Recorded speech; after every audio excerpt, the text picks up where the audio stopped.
اعوذ باللہ من الشیطان الرجیم، بسم اللہ الرحمن الرحیم۔ میرا چینل دیکھنے والے تمام مسلمانوں کو السلام علیکم ورحمۃ اللہ وبرکاتہ۔ اس سے پہلے کہ آگے بڑھیں، آپ سے گزارش کروں گا کہ میرے چینل لال ٹی وی کو سبسکرائب، لائک اور شیئر ضرور کیجیے گا اور کامنٹ کرنا بھی ہرگز نہیں بھولیے گا۔ ہم میں سے اکثر لوگوں کی رات سوتے وقت فلم دیکھنے یا گانے سننے کی عادت ہوتی ہے، اور پھر وہ اسی طرح فلم دیکھتے یا گانے سنتے سنتے سو جاتے ہیں، جو کہ ایک نہایت بری اور خراب عادت ہے۔ اس عادت کا سب سے بڑا نقصان یہ ہے کہ ساری رات اللہ پاک کی ناراضگی کا سبب، دوسرا ساری رات گناہ میں شمار، اور تیسرا فجر کی نماز سے محرومی۔ سوچئے گا ضرور کہ ہو سکتا ہے کہ یہ ہماری آخری رات ہو اور ہماری یہ عادت بد ہمیں جہنم میں لے جانے کا سبب بنے، تو بہتر ہے کہ اس بات سے توبہ کی جائے۔ اللہ پاک بڑا غفور و رحیم ہے، فوراً معاف کر دیتا ہے۔ آج میں آپ کو چند دعاؤں کا بتاؤں گا جو اگر آپ رات سوتے وقت روزانہ کا معمول بنا لیں تو یقین جانیں نہ صرف ساری رات بری چیزوں سے اللہ پاک کی طرف سے حفاظت ہوگی، بلکہ اس کی خوشنودی بھی حاصل ہوگی۔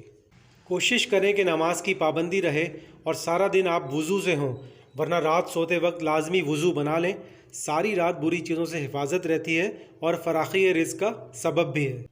سکون سے پلنگ پر لیٹ جائیں، اپنے سارا دن کیے گناہوں کی اللہ پاک سے معافی طلب کریں اور یہ اذکار کریں: لا الہ الا اللہ 3 مرتبہ، استغفر اللہ 7 مرتبہ، لا حول ولا قوت الا باللہ 3 مرتبہ، ان اللہ علی کل شیء قدیر 3 مرتبہ، رب اغفر لی ذنوبی 7 مرتبہ، لا الہ الا هو الحلیم الکریم 3 مرتبہ، صلی اللہ علی محمد 7 مرتبہ، بسمک اللہم اموت و احیا 3 مرتبہ، سبحان اللہ العظیم و بحمدہ 3 مرتبہ، یا ارحم الراحمین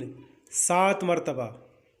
ان اذکار کو روزانہ سوتے وقت اپنا معمول بنا لیں، چند ہی دنوں میں آپ کو اس کے فوائد بھی نظر آنا شروع ہو جائیں گے انشاءاللہ تعالی۔ امید ہے آپ آج سے ہی ان اذکار کا ورد شروع کر دیں گے۔ اپنی فیملی اور دوستوں میں بھی شیئر کریں اور ڈھیروں نیکیاں کمائیں۔ اللہ پاک ہم سب کو عمل کی توفیق عطا فرمائے۔